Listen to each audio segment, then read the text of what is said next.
VCR خریدتے تو اس میں لکھا رہتا ہے کہ ویڈیو کیسٹ پلے کرنے کے لیے کیسٹ ڈالو اور پلے کا بٹن دباؤ، روکنے کے لیے اسٹاپ کا بٹن دباؤ، فاسٹ فارورڈ کے لیے FF بٹن دباؤ.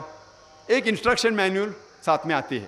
اگر آپ مجھے اجازت دیں گے کہ انسان کو مشین کہنے کے لیے ہمیں یہ ماننا پڑے گا کہ سب سے کٹھن، سب سے مشکل مشین انسان ہے، سب سے پیچیدہ مشین انسان ہے. کیا اس مشین کے لیے کوئی انسٹرکشن مینول کی ضرورت نہیں، کوئی کتاب کی ضرورت نہیں؟ اس مشین کی کتاب ہے اللہ کا آخری کلام قرآن مجید. اس قرآن مجید میں لکھا ہوا ہے کس طریقے سے اس مشین کی حفاظت کرنا چاہیے، کس طریقے سے اس مشین کو چلانا چاہیے، اس مشین کے لیے کیا کیا فائدے ہیں. ہر مشین کے ساتھ ایک کتاب آتی ہے. اس مشین انسان کی کتاب ہے اللہ کا آخری کلام قرآن. اور جب بھی آپ کوئی مشین خریدتے ہیں، اگر آپ جاپنیز مشین خریدتے ہیں اور جاپنیز کیٹلاگ آئیں گا، آپ پڑھ نہیں سکتے، آپ کیا کرتے؟ آپ بولتے دکان والے سے ہمیں ہندی کیٹلاگ دیجئے، اردو کیٹلاگ دیجئے تو کہ ہم سمجھ سکے. بھلے میں جاپنیز مشین استعمال کرتا ہوں لیکن میں انگریزی کیٹلاگ لیتا ہوں ساتھ میں، کیونکہ میں جاپنیز نہیں سمجھتا ہوں. تو اگر آپ عربی قرآن مجید نہیں سمجھ سکتے تو کم از کم اس قرآن مجید کا ترجمہ پڑھو اور سمجھو اور اس مشین کو صحیح طریقے سے استعمال کرو. میں ایک مثال پیش کرنا چاہتا ہوں آپ سے، ایک چٹکلا، ایک لطیفہ.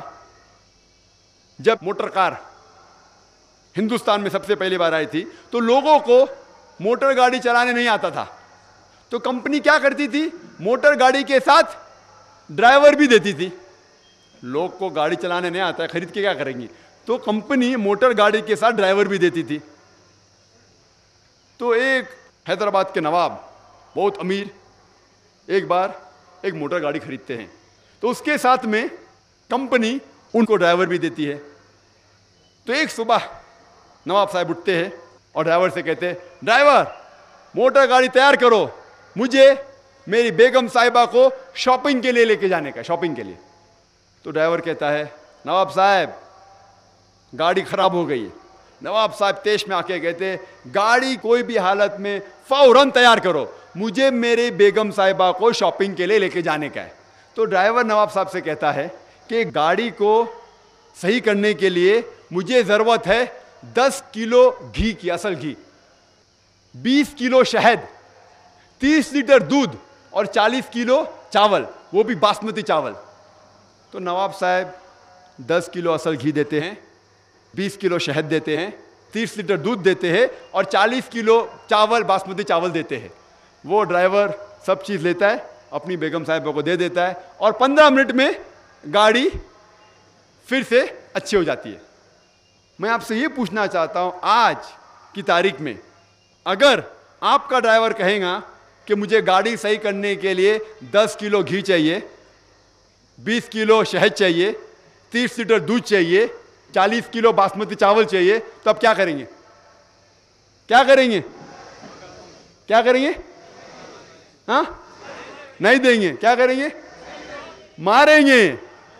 کوئی کہتا ہے نہیں دیں گے، کوئی کیا پیٹیں گے، کوئی کیا لات مار کے بھگا دیں گے. کیوں؟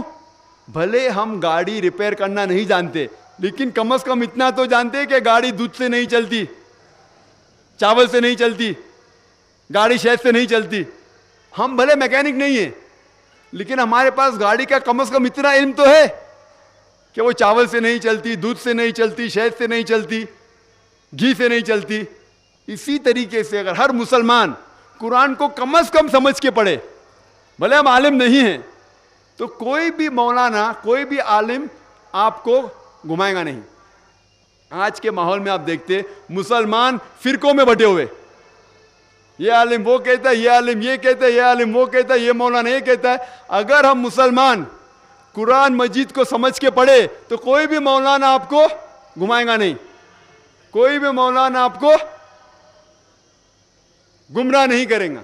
یہ آج مسلمانوں کی حالت جو ہے، سب جگہ مسلمان پیٹے جا رہے کیونکہ ہم قرآن مجید سمجھ کے نہیں پڑھتے. اگر ہم قرآن مجید سمجھ کے پڑھے اور اکٹھا ہوں گے تو انشاءاللہ ہم مسلمانوں کے بیچ کوئی فرقہ نہیں ہوگا. اللہ تعالیٰ فرماتے سورہ عمران میں سورہ نمبر 3 آیت نمبر 103 میں وَاعْتَصِمُوا بِحَبْلِ اللَّهِ جَمِيعًا وَلَا تَفَرَّقُوا، آپ اللہ کی رسی کو مضبوطی سے پکڑیے اور آپس میں فرقے مت بنائیے۔ اللہ کی رسی کیا ہے؟ قرآن مجید۔ اللہ کی رسی ہے قرآن مجید اور محمد صلی اللہ علیہ وسلم کی صحیح حدیث۔ اگر ہم قرآن مجید اور صحیح حدیث کو مضبوطی سے پکڑیں گے اور آپس میں فرقے نہیں بنائیں گے، انشاءاللہ ہم پھر سے دنیا کی اونچائی پہ پہنچیں گے انشاءاللہ۔ اور کئی لوگ ہیں جو یہ بھی کہتے ہیں کہ قرآن مجید کو عربی میں پڑھنا بالکل ضروری نہیں ہے، صرف ترجمہ پڑھو کافی ہے۔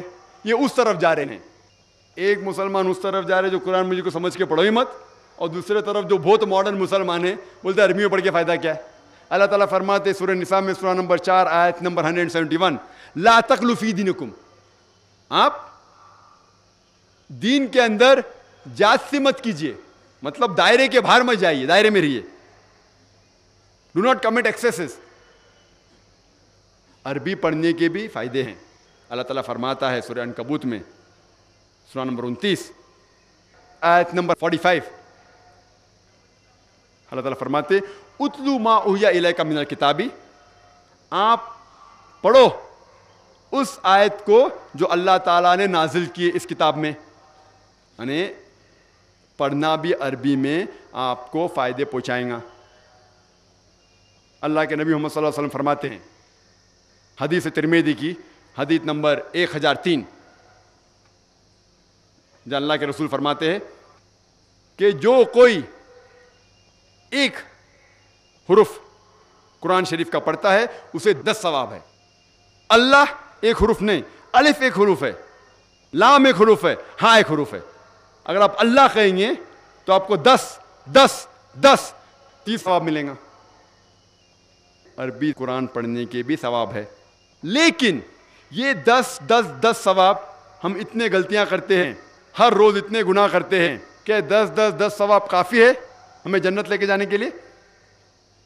یہ 10 ثواب کافی ہے؟ ہمیں اور ثواب چاہیے۔ اگر آپ قرآن شریف پڑھیں گے اور سمجھیں گے اور عمل کریں گے تو سینکڑوں گنا زیادہ ثواب ملیں گے آپ پہ۔ حدیث میں آتا ہے ابن ماجہ کی چیپٹر نمبر 16 حدیث نمبر 219 جو اللہ کے رسول کہتے ہیں یا ابو در، تم اگر ایک آیت کو سمجھو گے وہ 100 رکعت نفل سے بہتر ہے۔ اللہ کے رسول فرماتے یا ابو در، تم اگر ایک قرآن کی آیت کو سمجھو گے وہ 100 رکعت صلاح نوافل صلاح سے بہتر ہے، اور ایک رکعت میں کم از کم سورہ فاتحہ تو پڑھنا چاہیے آپ کو، کم از کم 7 آیتیں ہیں، 100 رکعت میں کم از کم 700 آیتیں ہیں۔ تو اللہ کے رسول فرماتے ایک آیت کو سمجھ کے پڑھنا، سمجھنا 700 آیت کی تلاوت کرنے سے بہتر ہے، یعنی سمجھنا 700 گنا صرف تلاوت سے بہتر ہے۔ اللہ کے رسول فرماتے ابن ماجہ میں، اور یہ صحیح حدیث ہے۔ ہم لوگ سے پوچھتے ہیں قرآن شریف کیوں نازل کیا گیا، تو لوگ کہتے جب اوپننگ سرمنی ہوتی نا، اوپننگ سرمنی آفس کی، تو قرآن شریف پڑھنے کا، جب گھر کا افتتاح ہوتے تو قرآن شریف پڑھنے کا، جب کوئی مر گیا تو قرآن خوانی کرتے، تو قرآن شریف نازل کیا گیا تھا قرآن خوانی کے لیے۔ اور لوگ کرتے ختم قرآن، 1 2 3 ختم قرآن کا، رمضان میں 3 بار 4 بار 10 بار، الحمدللہ آپ کو ثواب ملیں گا، انشاءاللہ ملیں گا۔ لیکن اگر آپ رمضان میں 2 بار ختم قرآن کرتے ہیں، میری یہ رائے رہیں گی کہ ایک بار عربی میں پڑھو اور ایک بار ترجمہ پڑھو، وہ بہتر ہے، کم از کم سمجھ میں تو آئیں گا آپ کو۔ اور اگر آپ چاہتے ہیں کہ اوپننگ سرمنی میں قرآن خوانی ہو یا افتتاح ہو گھر کا تو قرآن خوانی ہو، کوئی مر جاتا قرآن خوانی، میں کوئی قرآن کے آیت میں صحیح حدیث میں نہیں جانتا ہوں کہ محمد صلی اللہ علیہ وسلم یا صحابہ کوئی مر جاتا تو قرآن پڑھتے تھے، یا کوئی افتتاح کے لیے قرآن پڑھتے تھے. اگر آپ کو قرآن پڑھنے کا ہی ہے تو میں یہ کہتا ہوں کہ آپ قرآن اگر پڑھتے ہیں 100 مائل کی اسپیڈ کے اوپر, 30 لوگ کو بلاتے اور 1 گھنٹے میں ختم کرتے, تو میں کہتا ہوں کہ 2 گھنٹے کے لیے بلاؤ, عربی بھی پڑھو ترجمہ بھی پڑھو, نہیں تو 30 کے بدلے 60 لوگ کو بلاؤ. ایک آدمی اگر 1 پارہ پڑھتا ہے تو ایک آدمی کو بولا آدھا پارہ پڑھو عربی میں اور آدھا پارہ ترجمہ پڑھو. کم از کم وہ قرآن تو پڑھنا حدیث میں لکھا نہیں, لیکن کم از کم اگر آپ ترجمہ پڑھیں گے تو آپ کو علم تو حاصل ہوگا اور انشاءاللہ کچھ چیز کے اوپر عمل تو کریں گے. تو قرآن کو سمجھ کے پڑھنا بہت ضروری ہے, بہت ضروری ہے. اور ایک مثال میں پیش کرتا ہوں کہ اگر آپ فرانس جاتے ہیں ایک ڈگری حاصل کرنے کے لیے, BSc کی ڈگری, آپ فرینچ نہیں جانتے, آپ کلاس اٹینڈ کرتے ہیں, کلاس اٹینڈ کرتے ٹیچر استاد آپ کو پی دیتا ہے, پریزنٹ بولتے ہیں حاضر ہے, حاضر ہے تو پی لکھتا ہے, present, P for present, English میں پریزنٹ. آپ پورا سال پریزنٹ رہتے, پی ملتا ہے آپ کو, آپ خوش ہے. جب ایگزامینیشن آتا ہے تو کویشچن پیپر, سوال کا جو پیپر ہوتا ہے وہ آپ کو فرینچ میں ملتا ہے, آپ کو فرینچ نہیں آتی, آپ کچھ سمجھ نہیں سکتے, لیکن ایگزامینیشن میں بھی آپ کو پریزنٹ ملتا ہے, پی. کیا آپ جواب دے سکیں گے پیپر کا؟ آپ کچھ سوال ہی نہیں سمجھے تو جواب کیا دیں گے؟ تو یہ پی جو ہے وہ پریزنٹ کے لیے, پاس کے لیے نہیں, آپ ایگزامینیشن میں فیل ہو جائیں گے. تو آپ صرف قرآن شریف عربی سے پڑھیں گے, آپ کو پی ملے گا, لیکن وہ پی پاس کے لیے نہیں ہے, پریزنٹ کے لیے, موجود, حاضر. ہمیں غلط فہمی ہے کہ ہم پڑھیں گے تو ہم جنت میں جائیں گے. صرف پڑھنا کافی نہیں ہے, پڑھ کے سمجھو اور قرآن مجید پہ عمل کرو تو انشاءاللہ آپ جنت میں جائیں گے. ہم کیا کرتے, الحمدللہ قرآن مجید کو عزت دیتے, اور اکثر ہم لوگ کیا کرتے, اتنی عزت دیتے کہ اس کا مقصد ہی فوت ہو جاتا ہے. ہم قرآن مجید کو ایک دم اوپر کے شیلف پہ, الماری کے سب سے اونچی جگہ پہ رکھتے ہیں, اتنا اونچا رکھتے ہیں کہ اگر پڑھنے کی چاہت ہو تو چڑھنا نکالنا 10 بار سوچیں گے, اور اس کے اوپر دھول آتی ہے, دھول لگی ہوتی ہے.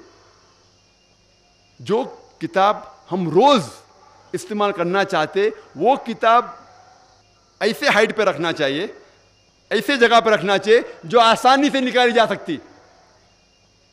قرآن شریف, قرآن مجید ہمارے لیے ایک ہدایت کی کتاب ہے, روز کی زندگی کے لیے ہدایت ہے. تو ایسے جگہ رکھو کہ فوراً اس کو حاصل کر سکے, پڑھ سکے.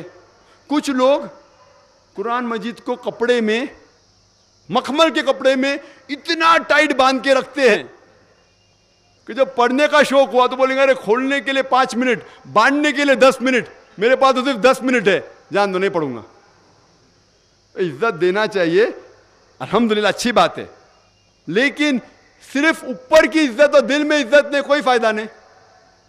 ہم قرآن مجید کو ہاتھ لگانے کے پہلے 1000 چیز سوچتے, جیسا کہ وہ RDX بام میں پھٹ جائیں گا. کہ ہم قرآن مجید کو, میں جوتا پہنا ہوں ہاتھ لگا سکتا ہوں کہ نہیں, میری وضو نہیں, ہاتھ لگا سکتا ہوں کہ نہیں, میں کھڑا ہوں تو پڑھ سکتا ہوں کہ نہیں, میں گاڑی میں سفر کر رہا ہوں قرآن شریف پڑھ سکتا ہوں کہ نہیں, میں آفس میں پڑھ سکتا ہوں کہ نہیں. قرآن میں کہاں نہیں لکھا کہ کھڑے ہو کے مت پڑھو, جوتے پہن کے مت پڑھو, آفس میں مت پڑھو, سفر کرے تو مت پڑھو. یہ ہمارے غلط فہمیاں ہیں. قرآن شریف ایسی کتاب ہے جو روز آپ پڑھنا چاہیے. عزت دیجیے, الحمدللہ اچھی بات ہے, میں نہیں کہتا مت دیجیے, اتنی مت دیجیے کہ اس کا مقصد فوت ہو جائے. میں پڑھنا چاہتا ہوں لیکن میں جوتے پہنا ہوں نا تو نہیں پڑھوں گا. میں پڑھنا چاہتا ہوں لیکن میں سفر کر رہا ہوں ابھی گاڑی میں تو کیسا پڑھوں. میں پڑھنا چاہتا ہوں لیکن میری وضو نہیں. وضو اچھی بات ہے, وضو ہونا افضل ہے, لیکن فرض نہیں ہے. کچھ لوگ کہتے ہیں لیکن کوئی دلیل نہیں ہے. ابن حجر جس نے تفسیر لکھی صحیح بخاری کی, وہ کہتے ہیں کہ قرآن مجید کو ہاتھ لگانے کے لیے کوئی شرائط نہیں, لیکن آپ وضو میں تو افضل ہے, لیکن افضل یہ ہے کہ کم از کم پڑھ کے عمل تو کرو. آپ بولیں گے وضو میں سے پڑھوں گا ہی نہیں. تو ہمیں بہت سے غلط فہمیاں ہیں جو ہمیں دور کرنا چاہیے. اور آپ جائیں گے عرب ممالک میں, نماز کے لیے اگر 10 منٹ باقی ہے تو عرب الحمدللہ قرآن شریف کو لیں گے اور پڑھیں گے. وہ عربی زبان جانتے ہونے ترجمہ کی ضرورت نہیں. یہاں بھی چند مسجد میں اگر وقت باقی ہے صلاح کا تو لوگ قرآن شریف پڑھتے, لیکن صرف پہلی صف میں پڑھتے. اگر کوئی دوسری صف میں پڑھتا ہوگا تو کوئی اس کا کان پکڑے گا. آپ قرآن شریف دوسری صف میں کیسا پڑھ رہے,